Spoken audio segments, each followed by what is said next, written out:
and speak truth to power in a forceful, effective way. We said, no, we're not taking any more of your BS. You vote on these issues, you're out of office, man. Okay, that's it. They need to be fired. They need to be parented. They need to be disciplined. They need ethics rehabilitation centers saying, hey, it's wrong to betray the interests of the American people at large. Duh. And that's basically humanity at large by extension. Come on, for God's sake, what's wrong with us, man? We got to wake up and fight this thing. But, hope. I mean, false hope. Like I said, I mean, that's the idea. They're telling you, hope, the hamster wheel, eventually you'll get enough money and it'll get easier to spin. And, the tide's going to turn in your favor. Keep hoping while you're losing strength. You're getting old. You see the writing on the wall. You don't listen to any of the warning signs. Your car is breaking down. You say, well, I'll just keep driving. They tell me to keep hoping that it's going to fix itself. But I don't know what to do. I'm scared. I'm worried and, insecure. And I'm feeling enslaved. I'm feeling overburdened, and I don't know what to do. So I just keep turning the hamster wheel. Keeps getting harder. I mean, God help us all. I am you. Okay, I am you. I care about you. You are my child. That's the way I should look at this. Like God wants us to look at it. He wants us to live as one big, fat, happy family, loving one another, even with our enemies. He says that if a man's ways please the Lord, he causes his enemies to live at peace with him. Do you want trouble with anyone? I don't want trouble with anyone. Okay. But if it did break down a civil war, I guarantee that the bulk of law enforcement will be on the side of the people. They're smart people, most of them, good, decent people. But I don't think that's what it's coming to. I think it's like Daniel said. I think they were far too far down the line, and it's through knowledge, empowering people and uniting us, and knowing that's what we need to do. That's empowerment. That's the knowledge, knowing, and that's the truth. That's the wisdom. We've got to unite, come together against these people, and tell them, look, you're all out of here. We know what you did. You went against us in 2008. And you said it was okay that these criminals got away with what they did because they're too big to fail and too big to jail. Okay, it just upset things too much, the apple cart. And sorry, you stupid people, 90% of you Americans are dumb. And we're going to do what we think is right. You see the trouble we're in? So, look, if you hope in one hand and poo in the other hand, what are you going to come away with? Okay? Have faith, yes, but in God. Don't have faith in the system. Hope in God. You don't have to just hope in God. You can know, even with that itty-bitty amount of faith, a scintilla of faith, that's all we need. God said we can move mountains, metaphorically speaking. We could do what he has done and more. But a tiny bit of faith. So that's not hope. That's just looking at things logically and saying, yeah, there's good grounds to believe there's an almighty creator, loving God that wants the best for me. That makes sense. That's logical. That's reasonable. That's intellectual.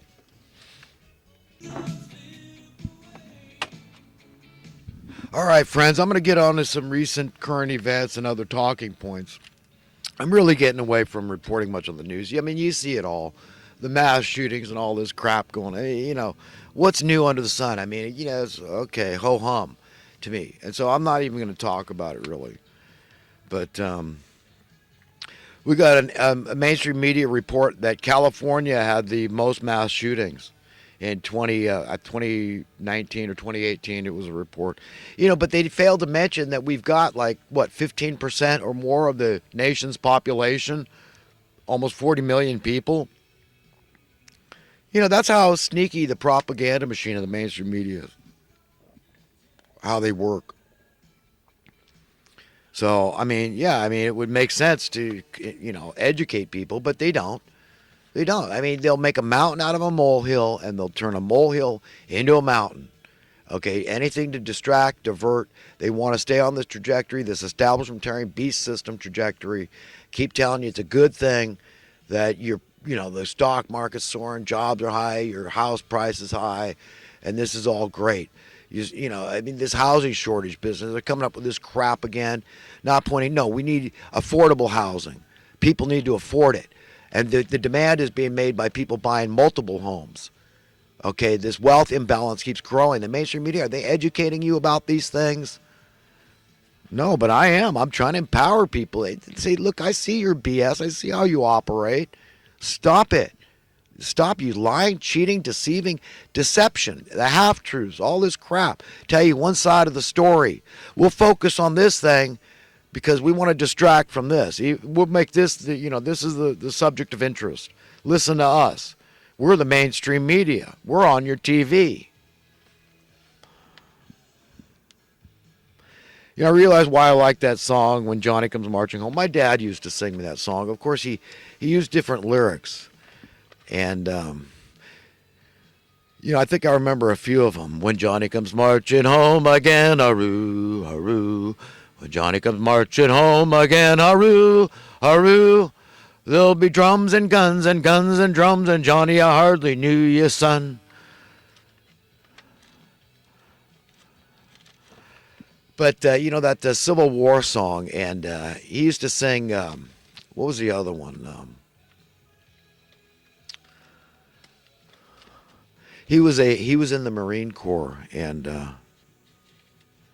he was a valiant, courageous, good all-American guy, and he was a bit disillusioned and by the service.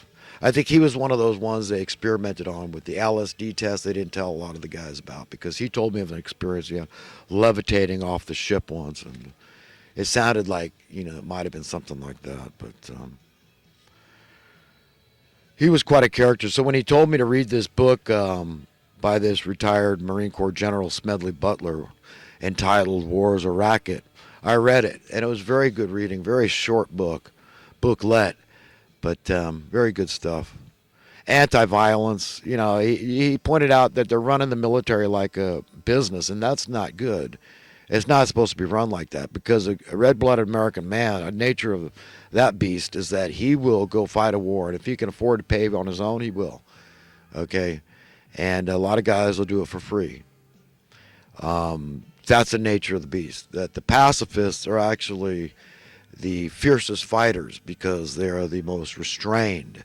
When like a rubber band, you pull it back far enough, and it gets more powerful. It's stronger the more you pull it back without breaking it.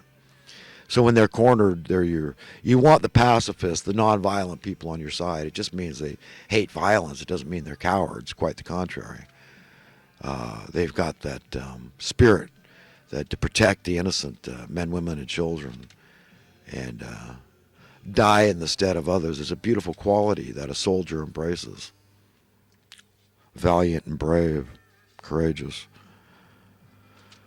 But I really enjoyed my dad.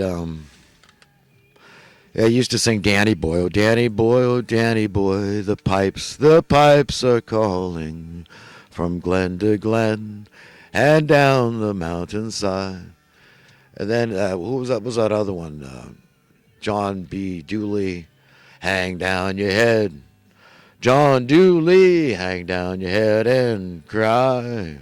Hang down your head, Tom Dooley, poor boy, you're bound to die. And then what was the other one? There was a few. What do you do with a drunken sailor? And then that other one, the banks are made of marble with a guard at every door, and the vaults are filled with silver that you and I have sweated for. Yeah, he used to sing a lot. He was a good guy. I miss having my dad around. And anyhow, but I do like the service. I tried to be a soldier on 9/11 because I believed on the up and up. I believed the mainstream media, and I tried to enlist in the National Guard, and so I thought we were under attack. I thought it was like that was the beginning of a takeover by some hostile foreign power. So on the morning of 9/11, I called the National Guard. I was 43, and I was told that I was too old.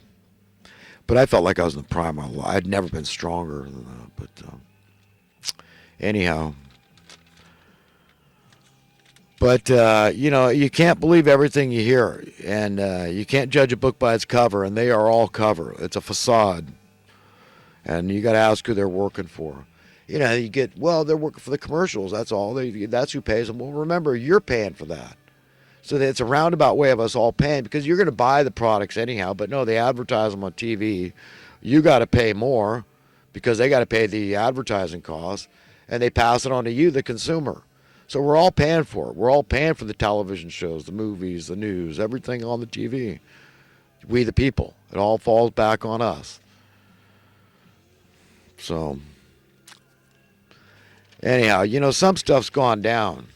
I mean, the $1 store, that's some of that stuff's cheaper than it was in the 60s. Okay? But it's the important stuff. Housing, food, potable water, energy needs. That's the stuff they've inflated and really debased our currency. This is what really hurts. Okay? I mean, there's every justification in the world to give commensurate, proportional, equivalent cost of living adjustments to the workers, to particularly the minimum wage workers on a federal level, so it doesn't divide us, balkanize our nation. So while you could maybe live comfortably in Arkansas on federal minimum wage, but you're going to starve to death in San Francisco. Facts. I mean, you understand what's become of our nation?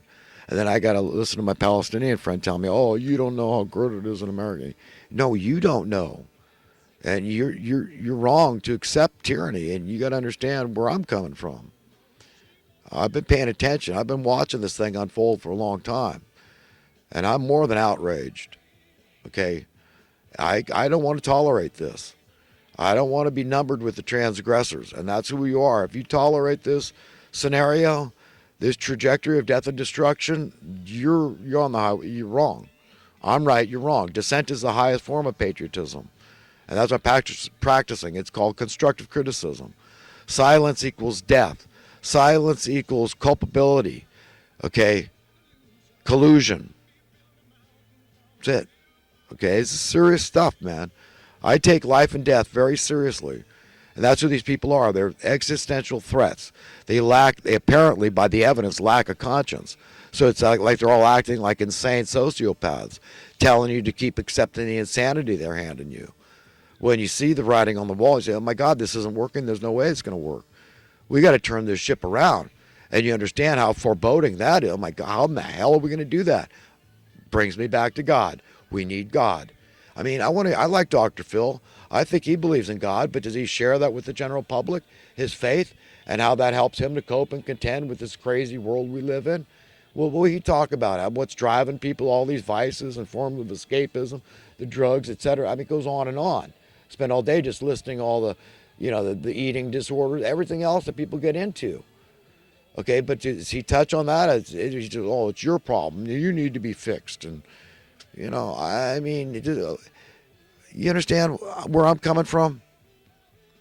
I'm having a hard time with stupidity, with what I believe is a lot of disingenuous people out there, like lukewarm. And that's a great threat. I don't want your blood on my hands or head. So if you end up in Hades, don't say I didn't warn you. Okay? If you're lukewarm, what's written in Revelation, God's going to spit you out, spew you out, vomit you up. You make him sick.